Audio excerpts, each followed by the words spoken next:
I was given the task of introducing the speaker, and that's the easiest job in the planet because he needs absolutely no introduction.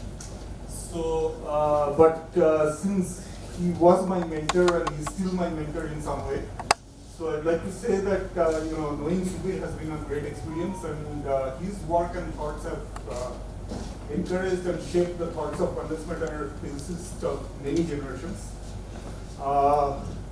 So with this very little introduction, I'm going to hand it over to our director for presenting Subir with and then we can start the talk.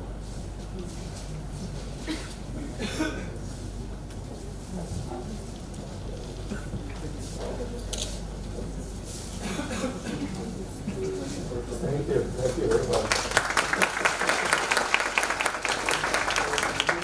Oh, wow.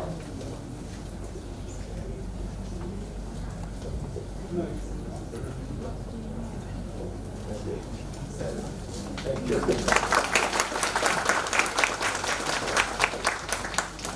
Thank you. Very kind. Thank you. Okay. All right.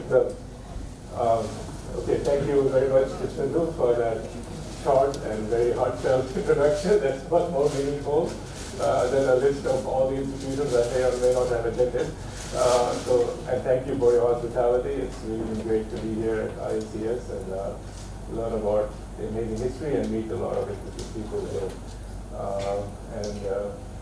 It seems like physics is really of wide interest in Kolkata, looking at the audience. So it's really great to be here. My second or third visit here. And many people get confused. They assume I'm a Bengali because I have a Bengali first name.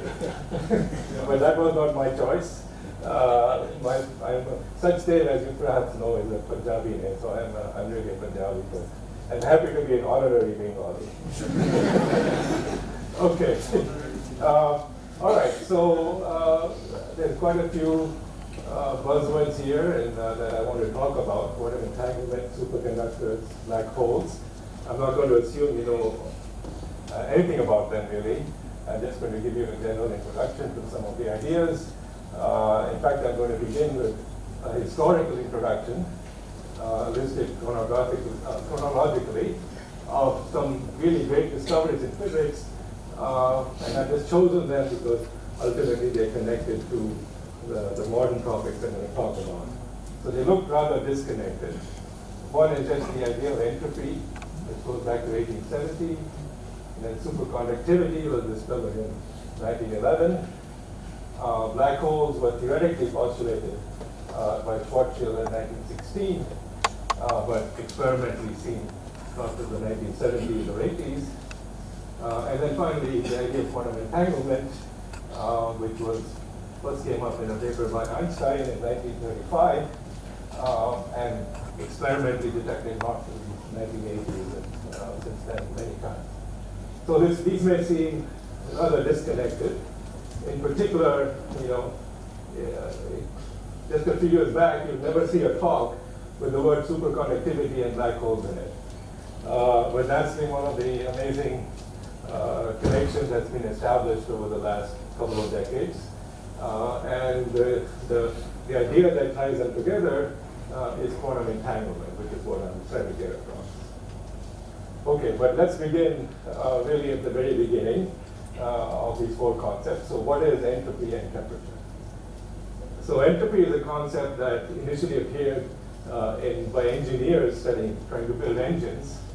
And they came up with what's called the second law of thermodynamics. And it expressed certain features of engines they could build. For example, you couldn't have a perpetual motion machine. So I don't know, I think Simpsons is popular in Kolkata. So his daughter Lisa has built a perpetual motion machine. So Homer Simpson is extremely angry. You can't do that. Well, in fact, you can't do it, but somehow in a TV show you can do it. Anyway, so Clausius in 1865 came up with the idea that you could associate each state of matter with a quantity called entropy. And this was a quantity that always had to increase as things went forward in time. So this is what made perpetual motions machines impossible. Another idea, important idea, is temperature itself. And temperature was really an arbitrary scale that you made by making marks on this tube with a little bit of mercury in it, and you gave it some arbitrary value just to get a sense of how hot things were. But all of this changed, and all of these ideas acquired a very fundamental understanding, and they were related to the very constituents of matter itself, that matter is made up of molecules and atoms, and it's the motion of these molecules and atoms that leads to the concept of entropy and temperature. And that connection was made by Boltzmann in 1870. So formally, that's what I declare the introduction of entropy, the idea of entropy, because this is really a much more precise concept. It's an equation, S is the entropy, Kb is Boltzmann constant, log of W, that's in Boltzmann's gravestone right there in Vienna. And W here is a measure of the degree of randomness. So given a certain state of molecules in a gas, which is what Boltzmann was thinking about, he came up with a measure of how random it was and postulated that the entropy was the logarithm of W. So this is a fundamental derivation from which you could, in principle, by applying Newton's laws to the molecules, actually compute the entropy. And from this, then you combine it with the work of Clausius, you come up with a fundamental definition of what is temperature. It's this equation which relates how entropy changes as a function of the total energy of the system.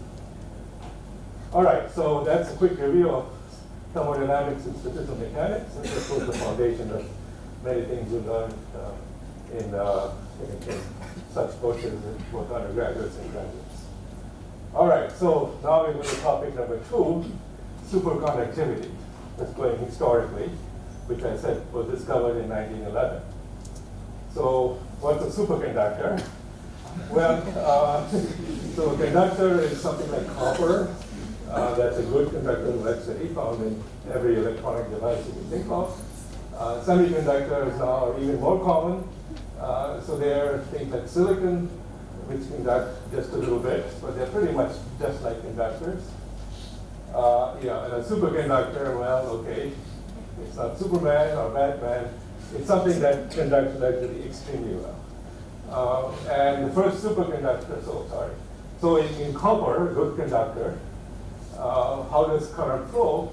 Well, there are certain electrons that get detached from the atoms, and then they move through the wire freely.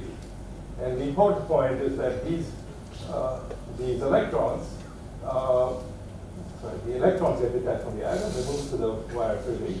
These electrons repel each other. So you might think you have to worry about the repulsion between the electrons and really work out a theory of this interacting fluid of electrons. Fortunately, it turns out that's not as important. You can really think of the electrons as independent particles. And so you have a relatively simple but extremely successful theory of electrical conduction in metals and also semiconductors. And this theory really is the foundation of the electronics industry. Okay, then what are superconductors? So as I said, discovered in 1911 by Camarleonis. And this is a picture of a big refrigerator behind him that you can see if you're ever enlightened. So this is a very powerful refrigerator that cooled mercury to this very low temperature, which is 11 degrees Kelvin, and found that it has zero resistance. So it's a material that can have zero resistance at a very low temperature. Another revolution occurred in 1986 when a whole new family of so-called high-temperature superconductors are discovered. These go superconducting at a much higher temperature, in fact, with a temperature that's above the boiling point of nitrogen. So you can just put a little piece of this material, yttrium and copper oxide, there's a little piece of it, and it will be a superconductor. So I have here a video of a demonstration by Nandini Trivedi and I think one of our students. So you take this little piece of yttrium copper oxide, you dip it in liquid nitrogen. This is a set of tracks of some magnets. So it's a superconductor, and it's floating because it's a superconductor. You give it a little kick, and it will keep floating right above. But at some point, okay, it gets warmed up, and then it's no longer a superconductor, and end of story.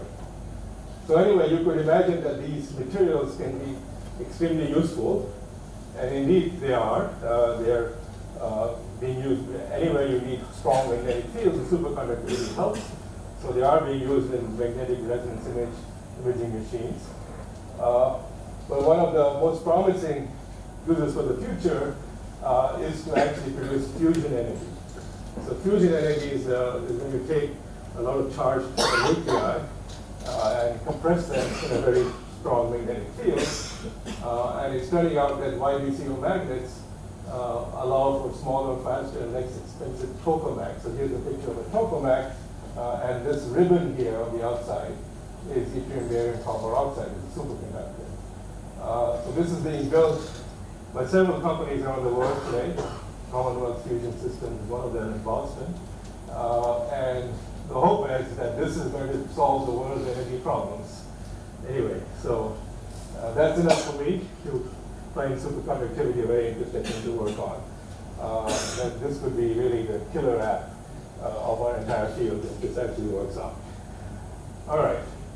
So here's a little bit more information on this famous material, the yttrium barium copper oxide. On the one axis, I have temperature, and on the horizontal axis, I have hole doping, which is basically the density of electrons in a single layer of this crystal. It's controlled by changing the oxygen concentration.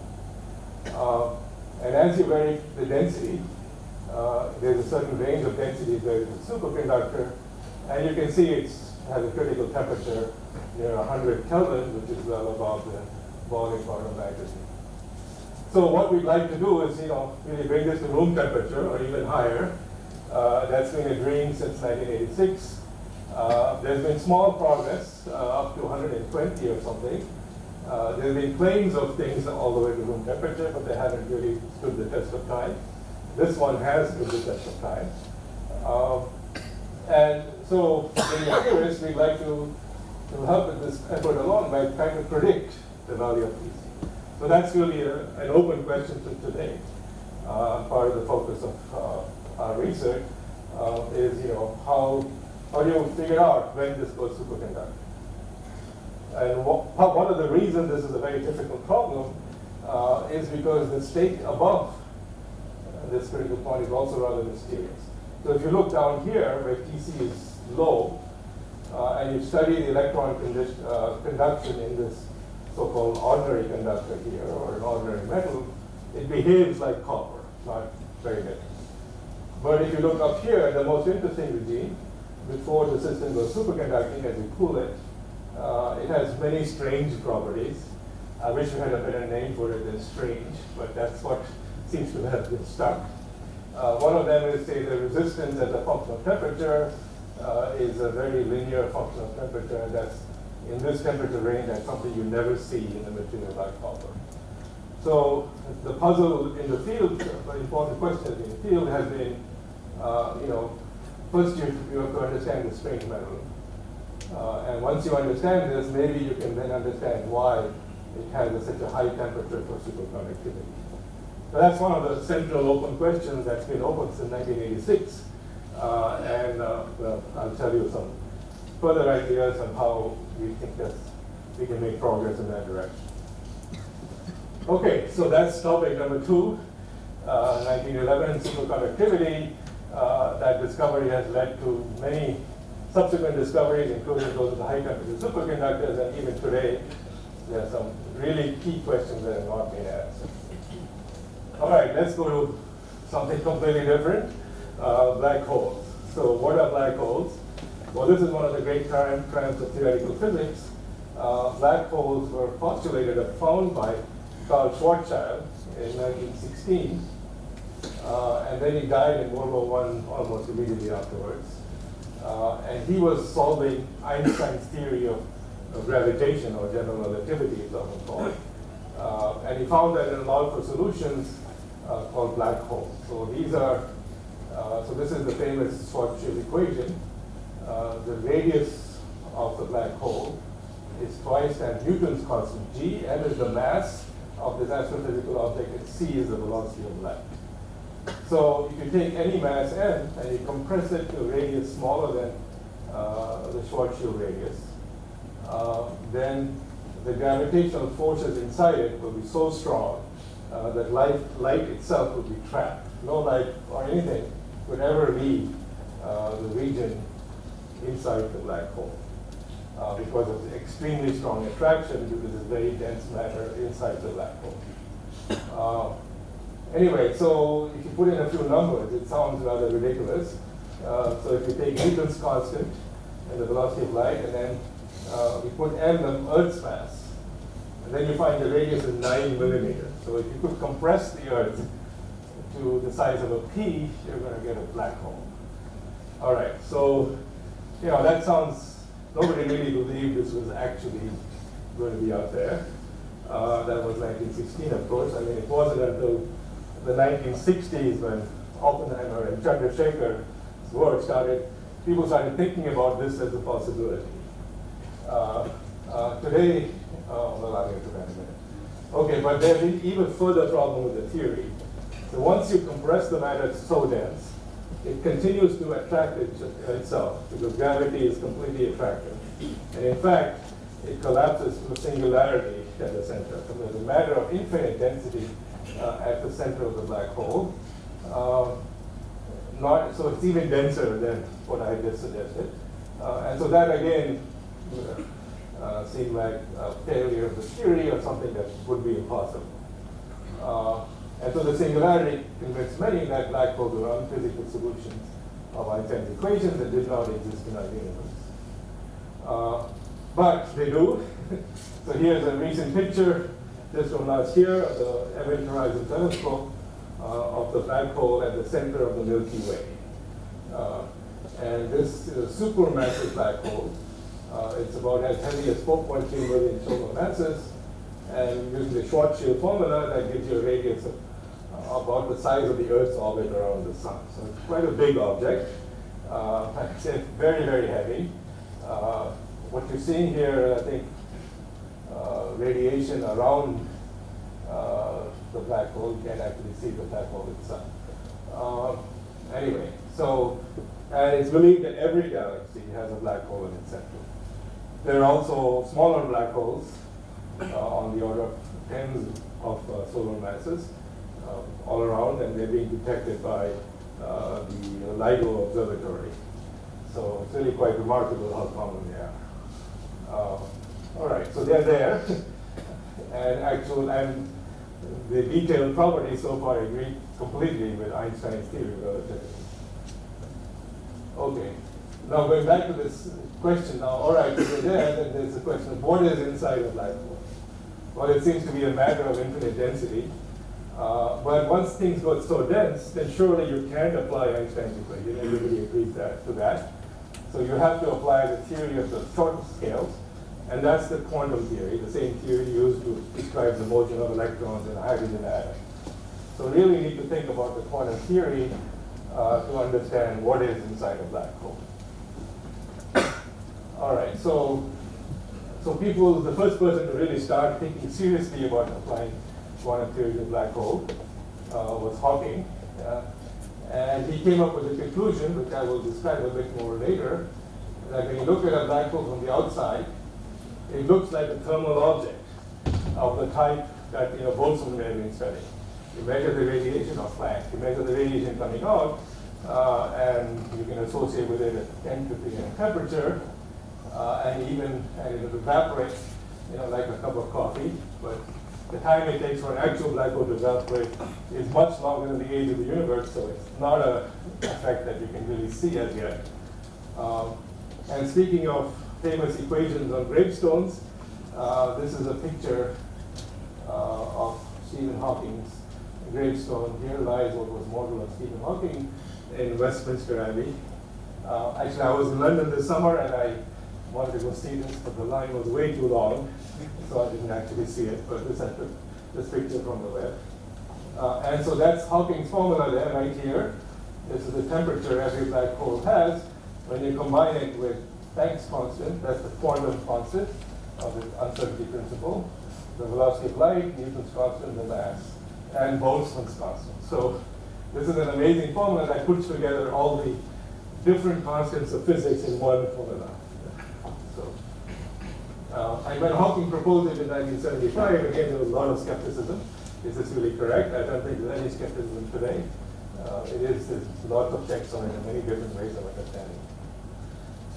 All right, so, but still, Hawking was really thinking about what a black hole looks like from the outside. It looks like a thermal object when you apply quantum mechanics to it. Einstein said it's nothing. Nothing comes out. Hawking said, no, there is some radiation coming out.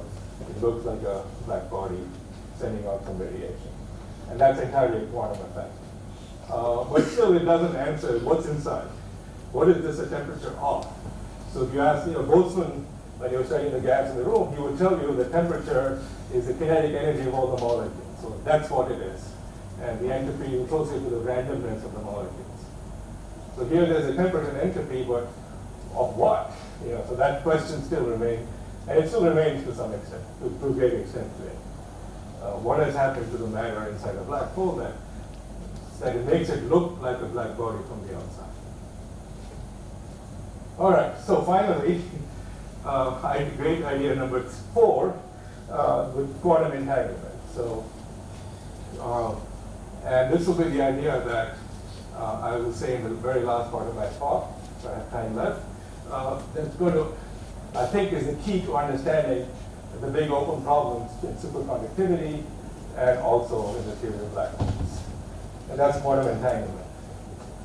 So I presume all of you have know what quantum mechanics is, or you at least know about the dead cat and the live cat of Schrodinger.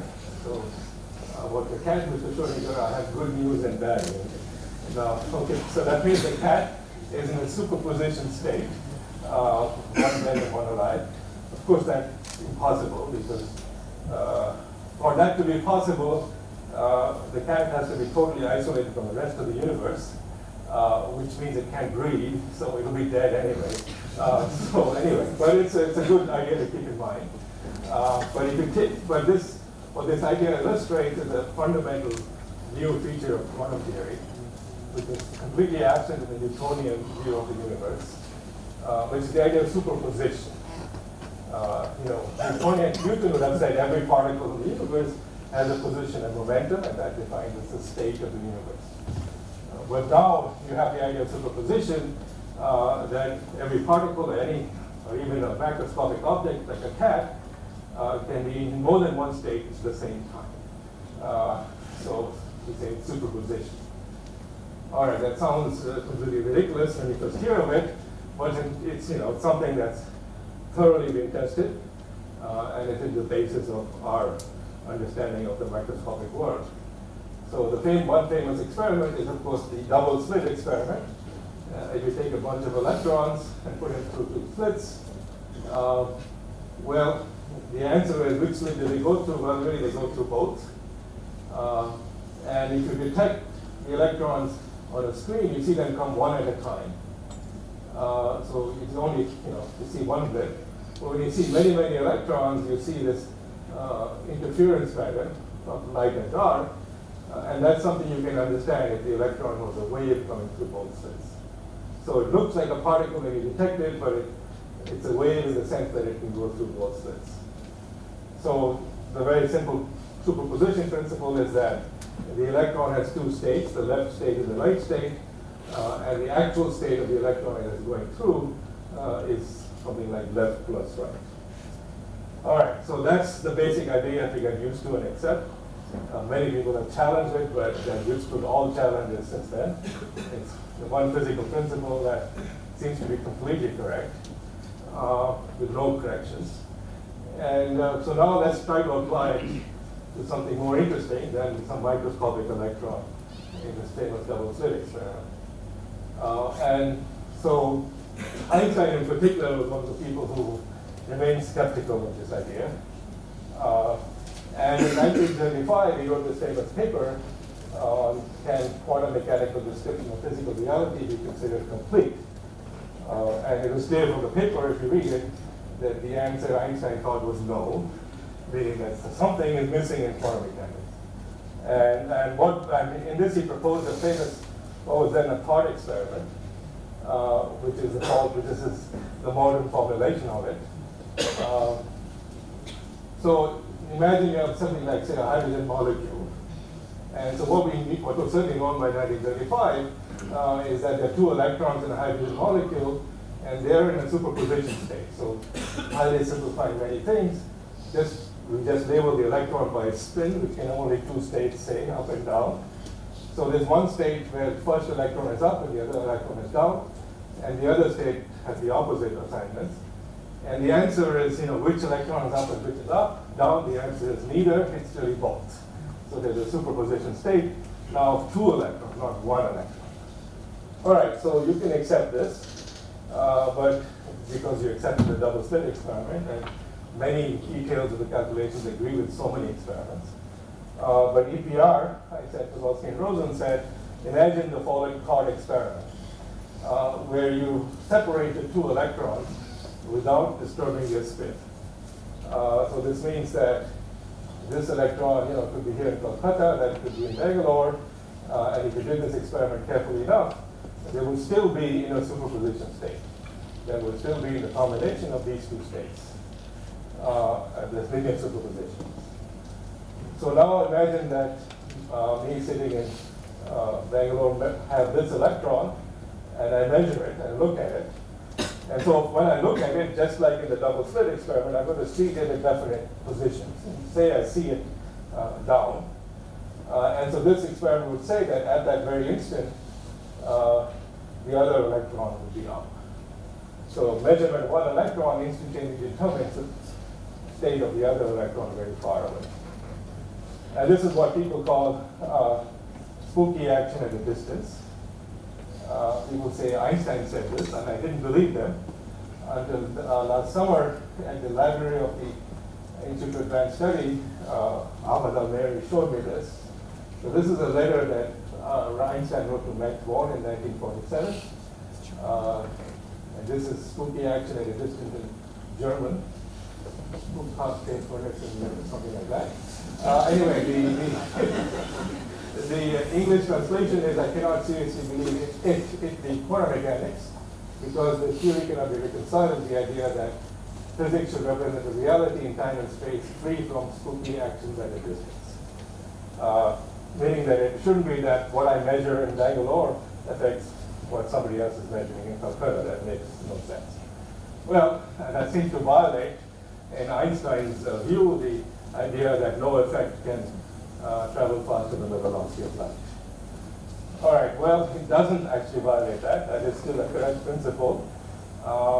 And it also seems to suggest physics is highly non-local, meaning has spooky actions at a distance. That's also not true. We now understand this much better.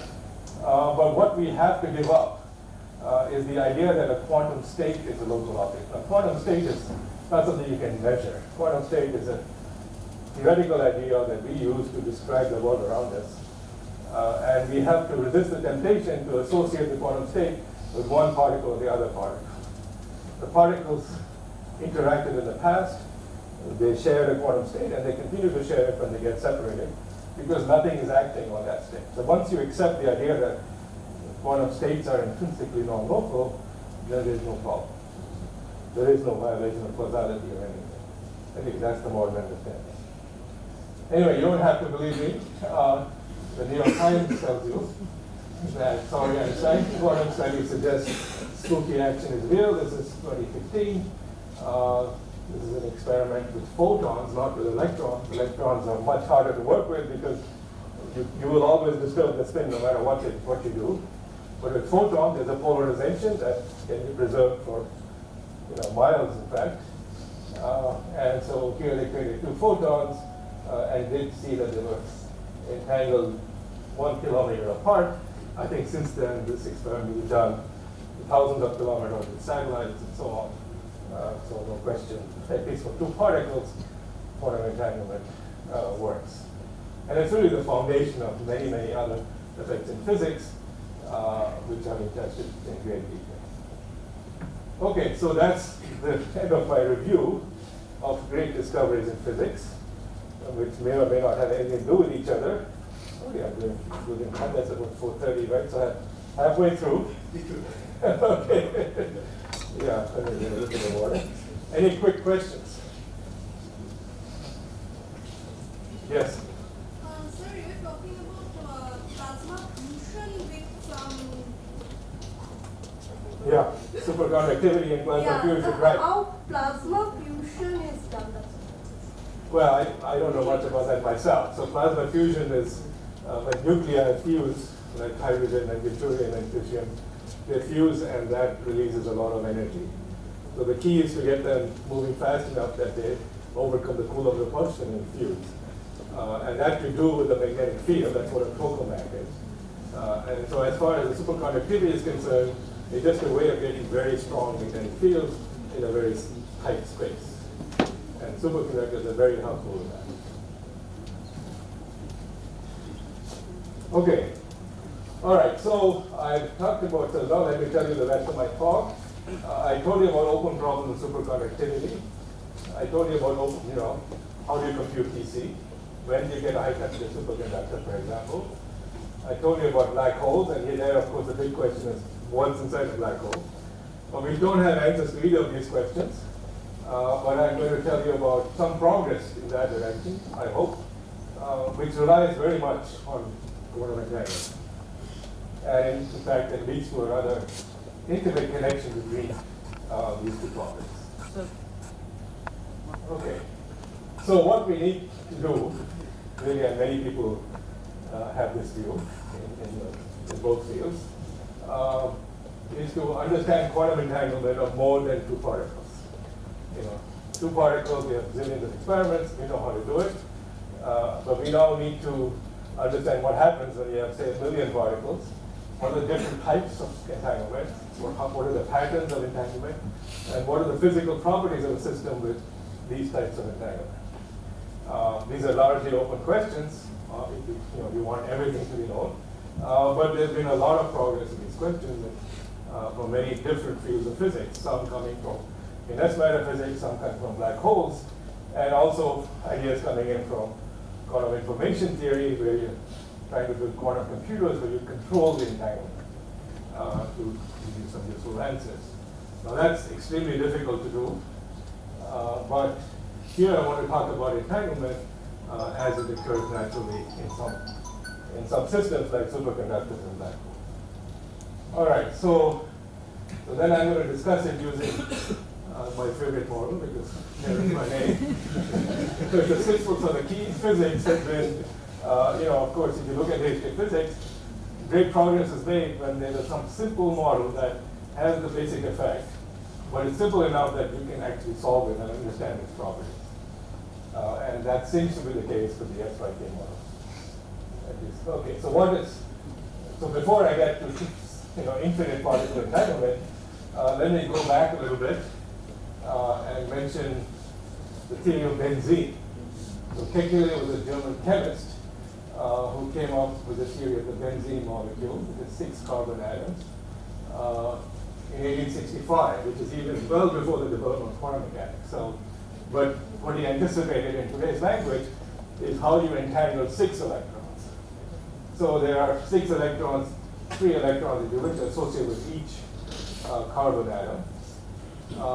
And if you take a pair of carbon atoms, just like a hydrogen molecule, they'll form this EPR state, up, down, minus, down, up. So you can imagine these two pairing up, and these two pairing up, and those two pairing up. So this was the structure. Chemists would say double bond and single bond, or something like that. Then there's a problem, because this bond is different from that bond, and so then benzene would not be a perfect hexagon. It would be a distorted hexagon.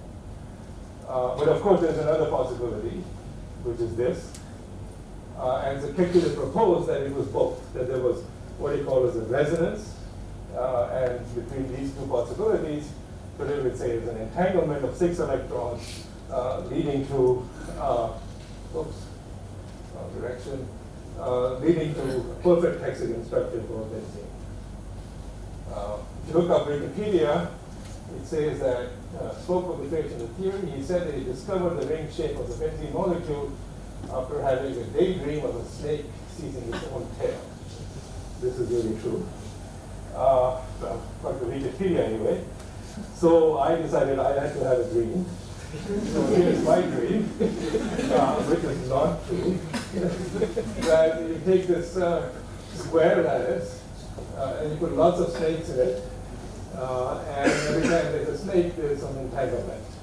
And that, in a nutshell, is what the SYK model is. It really, it is that. Okay, so let me tell you a little more seriously what is the SYK model. So you take a bunch of sites. So here I have 19 sites on which you could put, say, an electron. So you occupy some of them. So this is one possible quantum state. And now you want to allow these electrons to move around. So the simplest thing you want to do is allow each electron to move on its own. But if you do that, you end up getting a state that's rather like the state in copper. You get a conductor where the electrons move independently of each other largely and have properties very similar to those of copper. So we said, well, no, we don't want that. So let's make it a bit more difficult for the electrons to move. Let's say they can only move in pairs. So for example, the electron on site 11 and 12 could move together to site 5 and 14. And in quantum mechanics, every time there is an allowed process, it's associated with a complex number, an amplitude. So I label that number as U, 11, 12, 5, 14. So that's a fixed number associated with this configuration of electron orbitals, you want to call it. In fact, if you take a multi-electron atom, and you're looking at some high angular momentum state, there are these sets of numbers, and they're also look kind of random. Anyway, but now you pick any other pair of sites. So here's another one, 5, 4 to 11, 18, and so on. So to solve the problem, I have to give you these set of numbers. And if I have n sites, there's roughly n to the power 4 numbers, or n choose 4 numbers. So I give you a table of them. And if I give you a table, you say, oh yes, Schrodinger's equation now tells me the history of the universe. I can figure out how these electrons will move. The only trouble is that Schrodinger's equation is essentially impossible to solve because it works in a state space which is 2 to the power of number of sites. So even with 100 sites, you would have it bigger than any big computer on Earth. So you can't really solve Schrodinger's equation, even though in principle there's a very precise equation in front of you to solve. All right, so what we showed was that you could actually solve this equation with one simple assumption in the limit of very large numbers of particles. And the simple assumption was that these numbers are independent random numbers. So there's no pattern in them, there's just some set of numbers which are independent and random. And that was enough to really understand in great detail today, by the work of many people, what are the physical properties of this collection of electrons. And these electrons are now, in some sense, maximally entangled with each other. And all of these processes are happening at the same time, just like, it's now a superposition of many exponentially large number of distinct states, not just two. So you can't even write down the wave function because it's too complicated to store on a computer, but you can compute lots of things with high accuracy. At least for small systems to test those predictions. Okay, so this is a solvable model of many multi-particle and quantum entanglement. And to our good fortune, it turns out it yields a metal which is not like copper. In fact, it is a metal where the current is not carried by individual electrons, but for want of a better word, some kind of entangled quantum soup. All right, so this finally gives you a description of a state of matter where you can prove that in some sense the electron doesn't even exist. The individual electrons are there, but at low temperatures they entangle with each other so much that they are just disappeared into this quantum soup and each electron has lost its identity. And that's been the starting point of a lot of work in trying to understand strange metals, which I'll say a little bit about very shortly. Okay, so having explained the SYK model, let me now apply it to superconductivity, or just to give you a quick summary.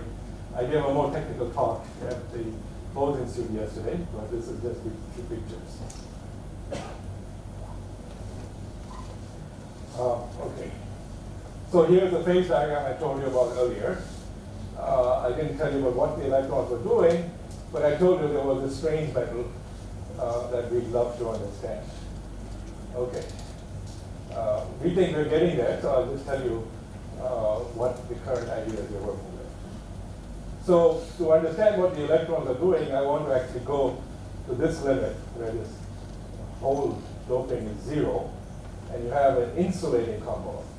And a certain AF insulator. AF stands for antiferromagnetism. So what does that mean? Okay, so in that limit, the structure of this system is actually quite simple. You just have to look at the copper atoms, which form a square lattice. So you just have a square lattice of copper atoms. And you can ignore the coupling between different layers. You just take a single square lattice of copper atoms. And on each copper atom, it turns out there's one free electron.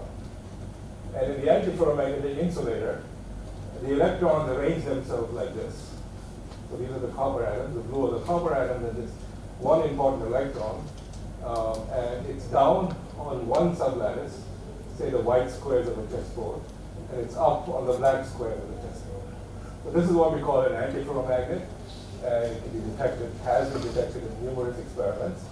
If the electrons were all pointing in the same direction, you get a ferromagnet, which is an ordinary magnet, which you can easily detect. But when they're in this so-called staggered arrangement, then of course it doesn't produce much of a magnetic field outside, but you can detect it by appropriate experiments where you send in particles inside the crystal. All right, so this is what the antiferromagnet does. And now the question is, let's start from this antiferromagnet and ask about what is the quantum state of the electrons in the strange metal and the superconductor. So I'll just give you, this is something we argue about every day. I'll give you what I think is a very crude picture, which I think most people would agree with. But I have to give the caveat, not everyone agrees with what I'm about to say. But okay. They should, but anyway. Okay. So here's the antiferromagnet. And there was a very important idea in the very early days by Bhaskar and Addison that the antiferromagnet is kind of a red herring. We should really think about another state of the electrons. And that state is something we call spin liquid. And it's rather similar to Kekulé's description of benzene. So now, just like in benzene, each electron can find a partner electron and form this EPR pair. So in this particular picture, there's a pattern of this EPR pairs forming, with this particular arrangement. Now this arrangement doesn't respect the symmetry of the square lattice, just like one particular EPR configuration benzene didn't either. So just like in benzene, you declare that you want all possible configurations and just take some superposition of them. And that's really all there is to it. That's what we call a spin liquid. The one difference here is that the number of configurations here is not 2, like in benzene, but 2 to the power n, where n is the number of lattice, of order that, a little bit smaller than that. And that's a gigantic number, even for n equals 100, whereas the crystal has n equals 10 to the power 23. So the actual spin liquid state is kind of the superposition of all different pairings that you can make on the square lattice. All right, so that's what a spin liquid is, and that's the foundation of a lot of work on the strange metal and superconductivity. So to get superconductivity, you have to change the density of electrons, in particular to remove a few electrons, and that's what these are the empty sites. So you change the oxygen to remove a few electrons, and what happens is that at low temperature anyway, these removed sites also pair up. So they effectively, they have 2 removed electrons, and then they can move around. These paired sites can move around. And so these paired electrons then are really another realization what's called a boson. And bosons, as Bose and Einstein taught us, Bose condense. And that's, the two-sentence theory of superconductivity. It's Bose-Einstein condensation of pairs of electrons or pairs of holes in this case. That is the actual answer, although you would often find books from the earlier days saying that's not true, but it is true. These are just as good as bosons as anything else, and their condensation leads to superconductivity. And all indications are that even in the high temperature superconductors, that is still true. All right, so that's our theory of superconductivity. It's a long way from these pictures to actually computing detailed properties, which I'm not going to try to do in front of you because really there's still many open questions there. But we can now ask, how do you get a strain? Suppose you heat it up. One of these pairs definitely split apart, but the singlet bond is still there. And then you get some rather more complicated entanglement. We start entangling at much longer distances. And this is something we've been working on a lot. And we found that actually impurities are extremely important. So this is, say, a copper atom that's missing, or an extra oxygen that happens to be around. That really influences the way this entangled soup of electrons moves in the ladder. Now these impurities at random positions, well, that's perfectly fine with us because we learned from the SYK model that actually randomness is a very helpful thing in stabilizing entangled states of matter and controlling their transport properties. So in fact, we made some progress recently. This is work with Avishkar Patel, how you go and IACS for this. And we had a theory of this entangled soup of electrons moving in kinds of impurities inspired by the physics of the SYK model. And it does, in fact, predict the resistivity and many other properties of that are observed. Okay.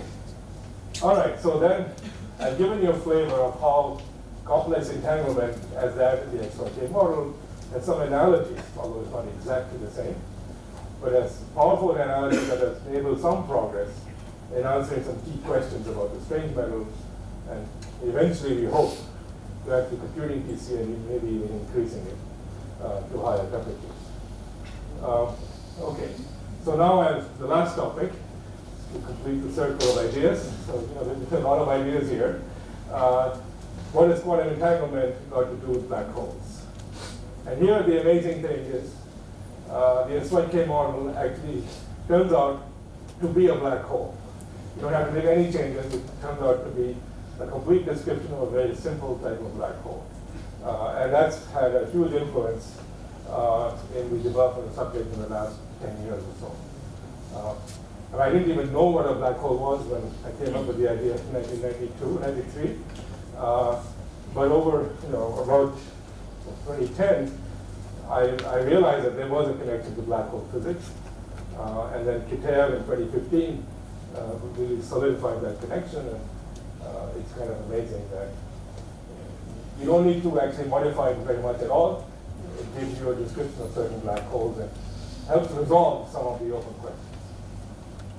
Okay, so let me try to give you a sense of why that is. So let's go back, there's one idea in this talk. It's this EPR pair, and then you could say the whole talk is about fun with the EPR pair. What are some different things you can do with it? So another thought experiment that you can imagine, let's separate the EPR pair to the ultimate of separation. You throw one inside a black hole and you keep the other one with you. Fortunately, you're outside, I hope, and the other one's gone inside. It will eventually crash into the center, and God knows what will happen to it. But as it goes through the horizon, you don't even know it's gone through the horizon. There's no roadmap, no marker that says you are crossing a horizon. There's nothing. You can't tell that you're crossing a horizon. It's a global property of the system, not a local property. So, since you can't tell that nothing really happened when you went across into never land, this entanglement that was present before when you were safely outside, is still present. So the quantum state of the whole universe is still the superposition, at least for a while, of these two states. That's what quantum mechanics says. Okay, so what does this mean? Well, that quantum entanglement can be, in fact there is quantum entanglement inside and outside of a black hole. But now here's the key point that Hawking made. So if I'm an outside observer, not in this language though, to an outside observer, the state of the electron inside the black hole cannot be known. So this electron, as far as I'm concerned, may have just left the universe. But it will eventually come back out because the black hole is going to evaporate. But that takes such a long time, orders of magnitude greater than the age of the universe. So we don't worry about such long processes. So as far as I'm concerned, this is gone. So then if I have this particular electron in my hand, it's not entangled with anything. This is completely inaccessible. So this electron is just completely random, either up or down, independent of any other degree of freedom that I have access to. So to me, this electron in my hand is a random bit, and Boltzmann taught us randomness means entropy, and then therefore temperature. So that's the three-line argument of why black holes have an entropy and a temperature. Of course, Hawking did much more. He actually computed a value for the entropy. And the entropy is the area of the horizons and the velocity of light cubed for Newton's constant and Planck's constant. So this is another famous formula from Hawking. It should also be on a gravestone, but I don't know why you prefer the other one. Now, one feature of this formula, which is rather remarkable, is that the area, the entropy is proportional to the area. And that's highly unusual. If you take a cup of coffee or really anything that's not near a black hole, the entropy is proportional to volume. It's an extensive quantity. Entropy is always going to volume. But here, it's area. And why is that? Well, you can see this from this picture. The entropy is coming from these entangled pairs that happen to be near the horizon. And so, each such entangled pair, which would be created, by quantum mechanics, virtual fluctuations, and so each such entangled pair would contribute 1 bit, let's say, of entropy, and therefore the total entropy is proportional to the number of such pairs, which is proportional to the area. So that's, so the intimate connection between Hawking entropy and what we call entanglement entropy. Okay, so that's great. Oh, and this is one other formula I threw in just because of the connection to the famous Indian physicist Vishweshwara, who came up with it in 1970 before the work of Hawking. So what Vishweshwara was thinking about, what are now called black hole quasi-normal modes. And this is something that's now observed. When you take two black holes and they merge, just before they become a perfect sphere, the black hole oscillates. And there's some typical ring down time before it becomes a perfect sphere. It decays exponentially to a perfect sphere. And that time was computed by Vishweshwara. That was his answer, H5dm over C cubed. Notice no H bar. But if I take Hawking's formula and combine it with Vishweshwara's formula, I get this very simple expression for this thermalization time. It's just H bar divided by the temperature with Boltzmann's constant thrown in. And amazingly, this time H bar over KT is also the time that it takes something, a strange metal or even the SYK model. If you kick the SYK model and ask how long does it take to thermalize, the answer is H bar over KT.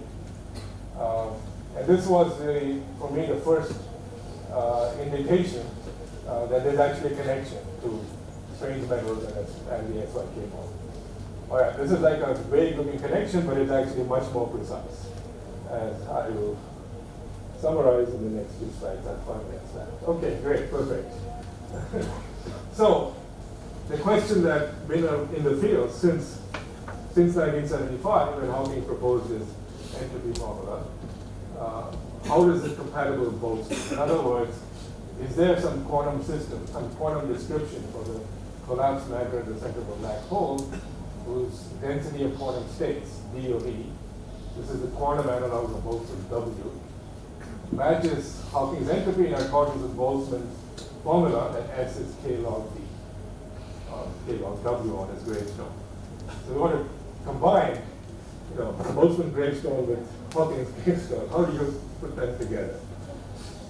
So this was done, in a brilliant calculation in string theory. Actually, there was very important work by Ashok, and then Strominger and Waffa had this famous calculation for a very special type of black hole, called supersymmetric black holes with a net charge. And what they found for such black holes, that in fact there were lots and lots of states the black hole had in string theory, all had exactly the same energy. So they were what we call degenerate states. And this was a special consequence of supersymmetry. And if you counted those states and took their logarithm, lo and behold, you got S as given by Hawking. So that was an amazing connection that really showed that there was a compatibility for the first time between Hawking's gravestone and Boltzmann's gravestone. Okay, but this result is also rather peculiar. Any physical system that doesn't have supersymmetry doesn't have this feature that all states have the same energy, at least all the important states. That's really very, very special. All right, so we'd like to really no black hole in our universe is supersymmetric, at least at the low energies that we're interested in. Okay, so, however, there's been progress on this question, building on our knowledge of the SYK model. So here's how it goes, and this is going to be in 2 or 3 minutes. I'm going to summarize several years of brilliant work, mostly by string theorists. So you take a black hole here, but now take a black hole with a net charge. That just simplifies things for a reason you'll see in a minute. And you look at the theory of quantum gravity as along this direction zeta. So what you find that for certain black holes, in particular charged black holes, you can forget about the angular direction x.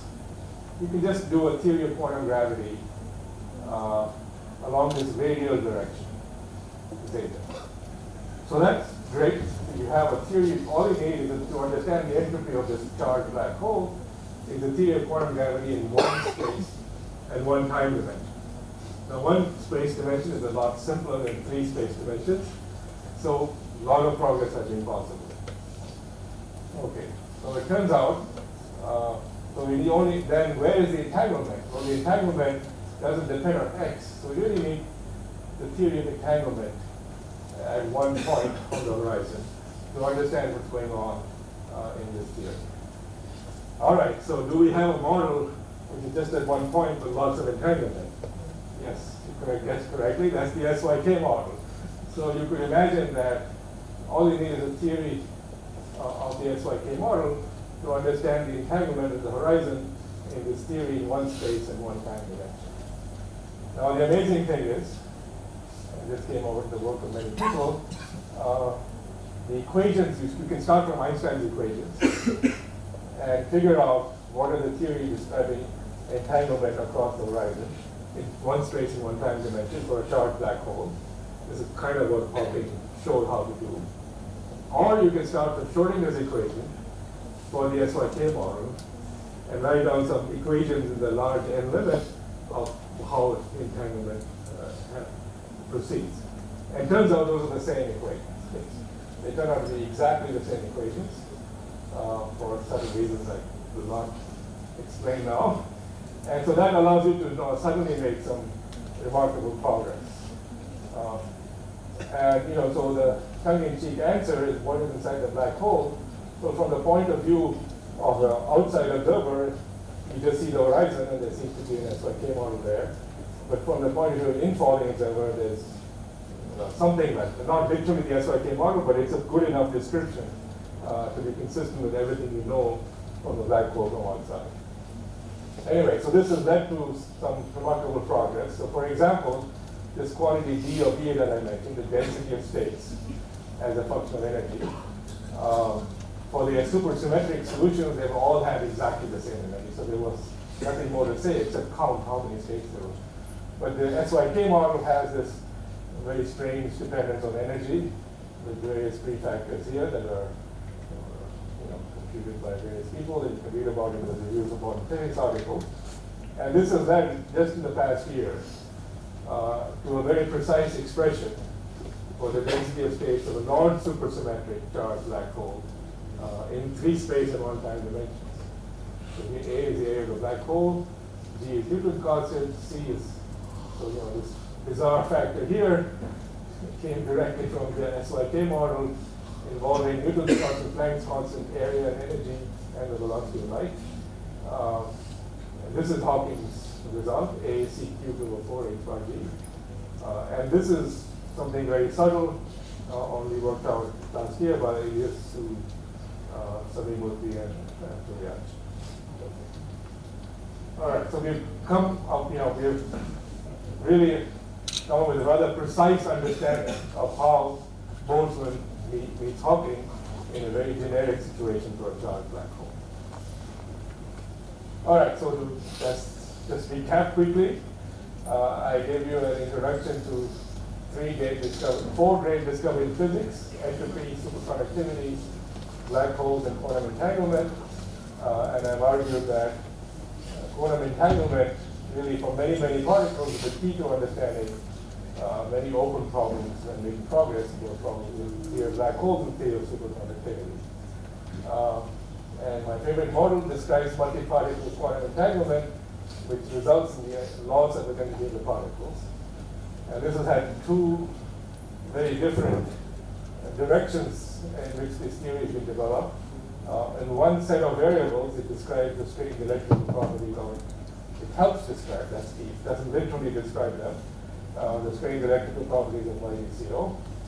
And in what we call the dual set of variables, it describes in fact, here it actually does.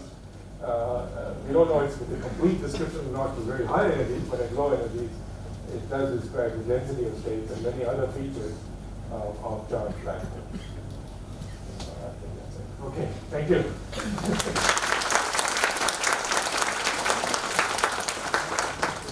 Time for questions.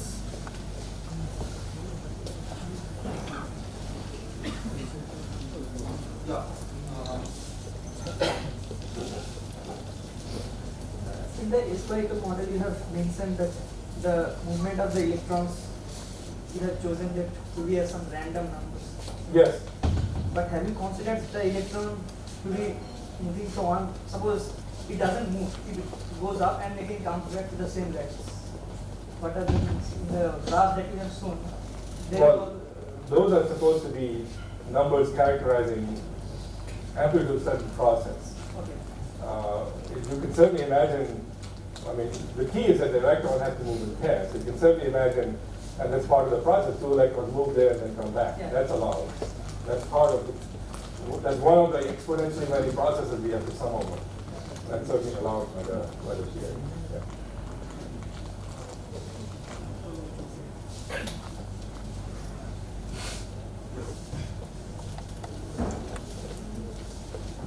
Sir, I request to give an explanation again about the uses of SYK model. About the what, sorry? SYK model. Yes. In the strange matter entanglement. Good question. So you were asking, I just had this very quick picture here. This picture here, right? So here I'm just saying that if you get sort of long range random entanglement, and that helps us understand the strain model. But this doesn't literally look like the SYK model, right? I think that's your question. Yeah, so that is precisely the question that's been bothering us for the last 5 years. How do you take the insights from the SYK model where you don't even have a sense of space? It's just a point with lots of entanglement. To something that lives on a lattice, that has 2 spatial dimensions, as these layers of copper atoms do. How do you describe the entanglement in 2 spatial dimensions for electrons moving with entanglement in two spatial dimensions as opposed to on a single point. Yeah, so that is precisely the question we answered in this paper. And I gave a talk on exactly that yesterday at SMOS, or was it, yesterday morning. I don't want to pull up those slides, but I don't know, I can say a few technical words. You have to take a Fermi surface, and then you have to take, imagine that you're near a quantum phase transition where you have some boson that mediates the entanglement, and then you have to make the coupling between the boson and the fermions totally random in space. And then you just treat it by the SYK type equations, and then lo and behold, we get the linear two-resistivity. Okay, that's my quick answer, but that is a great question because that is exactly the question that we've been thinking about for maybe even almost 10 years now.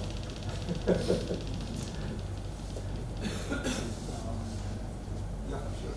So your connection with black holes is strictly true for probabilities variables. Black holes, what happens if you introduce a little bit of analysis? Well, that's not an equilibrium state. I mean, you can have rotating black holes, neutral rotating black holes. That's something Subir Sachdev has worked on. And when they're rotating really fast, then there's a description by the SYK model. So Subir has some papers on that. But a distorted black hole is not an equilibrium state. I mean, as I showed you here, black holes have this property. It is an Einstein equation. If you have a distorted black hole, it will radiate gravity waves and settle down to be a perfect sphere. So that's thermalization. Black holes are always perfect spheres with the perfect black bodies. That's the analog of the statement that if you have a strongly interacting many-body system, it always just thermalizes.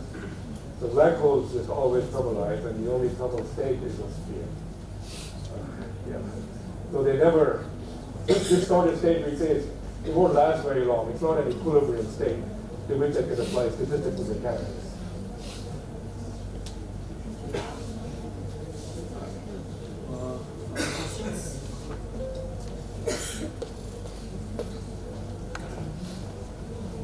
Sir, regarding the EPR paper, Which EPR paper, yes. when do we say that, what do you mean by the term completeness there? It's not I very can't clear. hear. Your mic is on. What do we mean by completeness there in, like the heading was something like, is the quantum mechanical description is complete or not? Yeah. So that was a frame the word that Einstein used, or Podolsky and Erwin, I don't know. And they heard that the paper was written by Podolsky, and Einstein was really unhappy with the paper when it came out, and he never spoke to Podolsky again. So it is true. This is true. I've seen it. There was the origin of the paper is apparently tea time at 3 p.m. in the Institute for Advanced Study. Podolsky and Rosen were talking to Einstein, and then Podolsky said he's going to write it up. this is how this paper came about. Anyway, so I don't know. Einstein must have okayed this. Can quantum mechanical description of physical reality be considered complete? Yeah. So the idea behind this is that so-called hidden variables. And so one way out of the idea of superposition, at least that was a proposal, that there are some other variables. You see, you have an electron which you're describing by its spin and its position and momentum. But maybe it has other properties, some other properties you don't know about. It has a color or it has a smell, who knows? You can have lots of other properties, there's hidden properties that you don't know about. And maybe once you take the hidden properties into account, all these bizarre features of quantum mechanics will disappear. So people started using these hidden variables to come up with loopholes in the superposition principle. So in particular, there's this experiment, of course, you can come up with loopholes and kind of explain it in the hidden variable theory. But all of that stopped much later in the by when John Bell proposed what are called Bell's inequalities. That involves much more complicated set of experiments that I haven't described. And those completely rule out hidden variables. That is not completely, but there's always some die-hard believers, but most physicists believe they completely rule out. And so The answer is no, and the reason we know the answer is no is because of Bell's inequalities much later in Bell wrote it in the 1960s, I believe. Experiment was done in 1980. And there was a Nobel Prize a few years ago for those experiments. So these hidden variable theories that I'm sure Einstein or at least Podolsky had in mind move on. And also in the black hole entropy part, we are considering the entropy of the black hole to be from the origin of the destruction of the entanglement between the entangled pairs. It's from the entanglement itself, right? And it's the entropy as measured by an observer far away from the black hole, outside. It's the view of an outside observer that there's a black body with a certain temperature and entropy. Sir, what are the constituents or units that are entangled in the SYK model? Well, it could be any quantum degree of freedom. In the application to the cuprates, those are just electrons. In theory of black holes, probably a black, you have to ask what is the fundamental microscopic constituent of the universe. Many people would say, well, it's strings. So you need a theory of strings and very, very short distances, and you count the states of all the strings, you'll get the entropy. That's what Schrödinger and Wappa shows. What the SYK model shows is, okay, that may well be true. Maybe if you could ever count the state of strings for a non-supersymmetric black hole, which you can do, maybe that's the answer. But it turns out what we learned from the SYK model is actually it doesn't matter. There's a certain universality to the entropy. And any model with the right type of entanglement, no matter what the degree of freedom are, will give you this complete answer.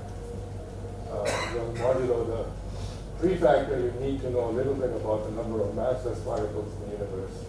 But this famous formula, which came together in the work of EDSU, Murthy and Kuriachi, only last year, only this fact, this number, strange number here, depends on what the universe is made of.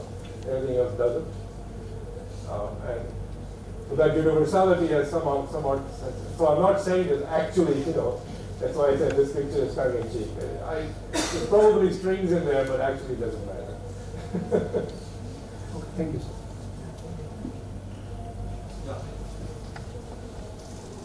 Thanks for the very nice one. I have a very nice question. You are considering two particle entanglement, right? Yeah. Presumably because electrons are spin off. Can you have multi-particle entanglement? Well, yes. That is what my talk is about. So the SYK is, that's one of the big questions in physics. Two-particle entanglement, there's the EPR pair, and that's about it. But when you have, 100 particles, can you classify and separate different types of entanglement? That question is still not fully answered, but there's been a lot of progress in that. And there's a whole spectrum from the spin liquid state is one type of entanglement. The SYK model is another type. And there's many things in between. And that, in some sense, that is what we work on, is classifying and understanding, making a dictionary of different types of entanglement. Multi-particle, infinite numbers of particles. Yeah. Thank you. So, Okay. Yeah, sure.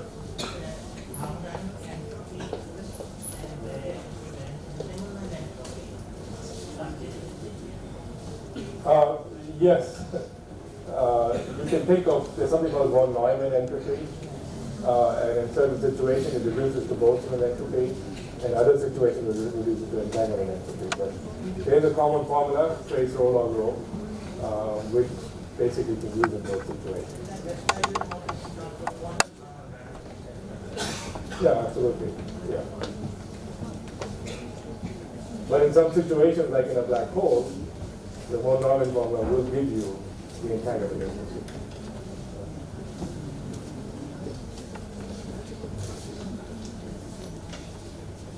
My question is the probability of two particles being entangled independent of anything, or Does it depend on the distance between the It particles? depends on everything. That's kind of what we're trying to understand.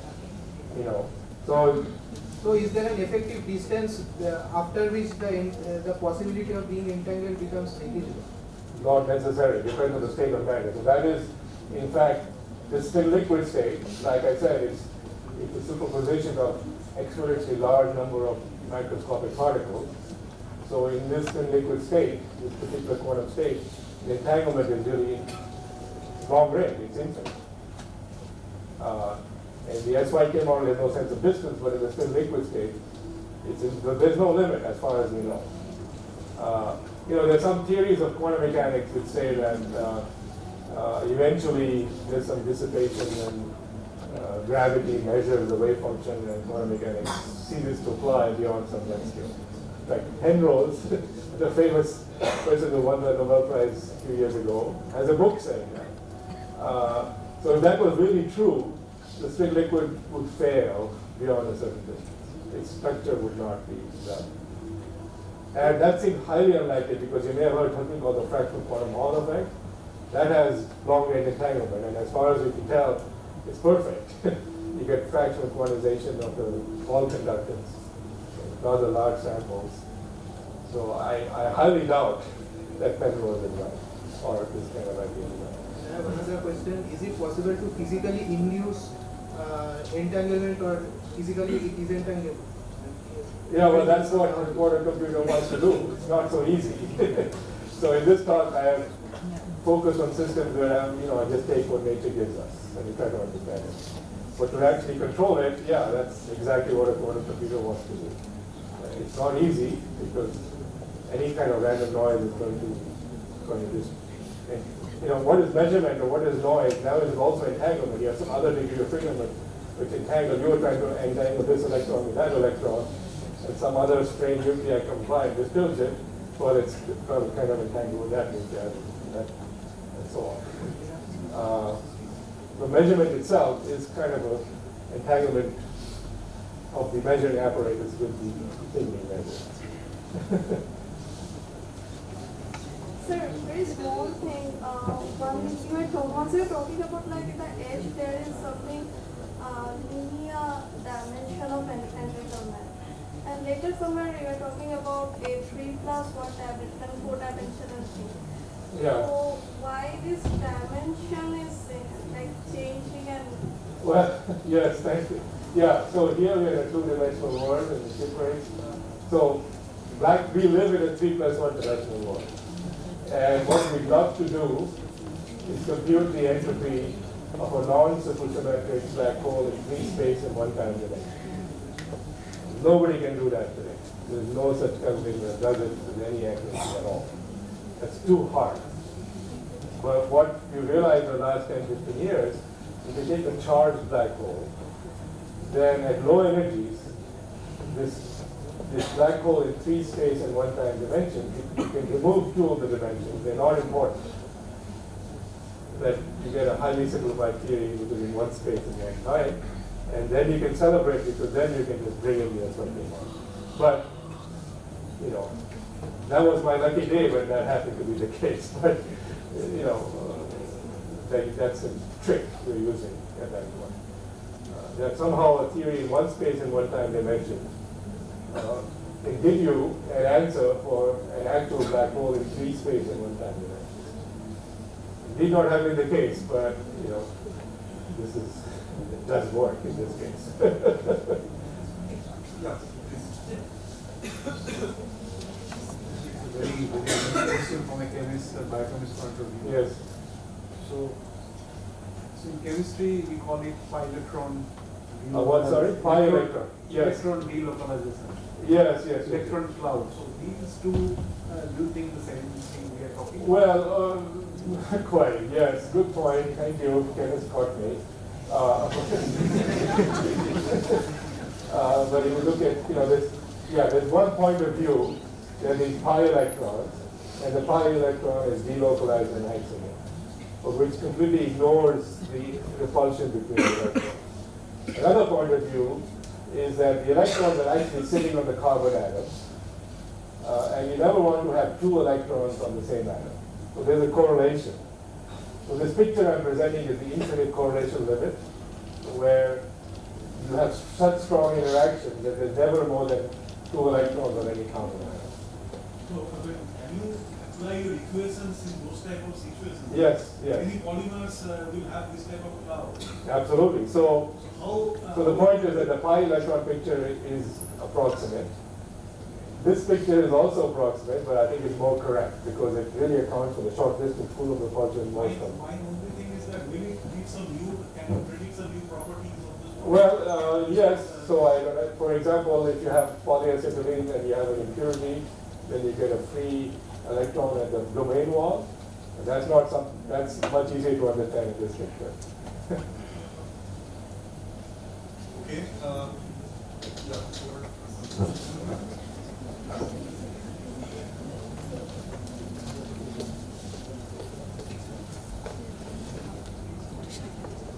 Thank you, sir, for the nice talk. Am I audible? To answer one more question. I mean, there's a very similar issue in the cuprates. You know, if you take this system, I could also describe it in terms of some block waves of upspins and downspins, which would be the analog of the descriptions of the pi electron. And that would predict this thing is in metal. On the other hand, it's an insulator. And the reason it's an insulator is these are not block waves. They're repellent enough so much that they actually entangle rather than move freely. Many polymers are considered to be semiconductor. Yeah, that's for this reason. Yeah, for the exactly. Thinking that way, we use them as a semiconductor. Right. So these are mod insulators which are closely connected. Yeah. Yeah, so I had probably a basic question of quantum mechanics. So, Yes. what is this phenomenon of decoherence? Yeah. How is it related to entanglement? I mean, is there a linear relationship or are they not quite equivalent to each other? Well, decoherence really has to do with you have some system that you're studying, and you just focus on a part of it, or you have a system and it comes into contact with some other environment, some measuring apparatus or something else. So then, the fact that your system is entangled with something you're not looking at, that is decoherence. So then your system, you're only looking at some subsystem or some set of degrees of freedom, but you're entangled with something else. But you don't want to keep track of the whole system, It's all a question of where you draw the boundary between your system and the environment. So when you draw a boundary here, you don't want to know anything about the environment other than its temperature, say. You don't care about its state. Then the entanglement of your system with the environment is what we call decoherence. So, But if you make the whole environment part of the system, well, then you have a more complicated problem to study, but, we could then take a subsystem and ask about its decoherence with respect to the rest of the system. That's kind of what we do in condensed matter physics. so again, in this same line, I don't know whether this question is going to make sense, but if we kind of want to give a measure of quantumness, whatever that means, Quantum what? quantumness of a system. Yeah, I mean, that's, how much is classical it is and how much quantum it is in yeah, some sense. yeah, good question. What is the thing that we should look at, entanglement or decoherence? That's a great question. I don't know if I have good answers. I think entanglement, or at least entanglement entropy is not such a good thing because it also measures motion entropy. But these days people talk about negativity and all kinds of other fancy observables, mutual entanglement of information. And those are much better, but very hard to measure, measures of quantumness, yeah. But I'm not an expert on that. You should ask somebody in quantum information theory.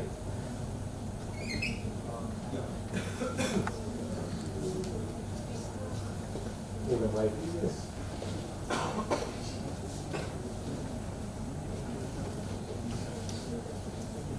With that weird thing, time scale for stability of the entanglement. Today, how long can we make stable nowadays? That is, yeah, I mean, it depends a lot on the details. And I would say, people say that if there's some kind of low energy state, and then there's a gap before you get any other state, then you can stabilize the entanglement for a long time, and that's kind of the idea behind topological quantum computing. You have some topological state like a pressure quantum Hall state and then a gap, and that protects the entanglement that you're trying to stabilize and compute with. But in these systems, it's not that stable. It's just the time. In fact, the time is just a Planckian time. It's bar over temperature seems to be the time, and then you lose, it becomes incoherent after that. But that's already very important for the physical problems. Yeah. Okay, if there are no further questions, then thanks for a great talk.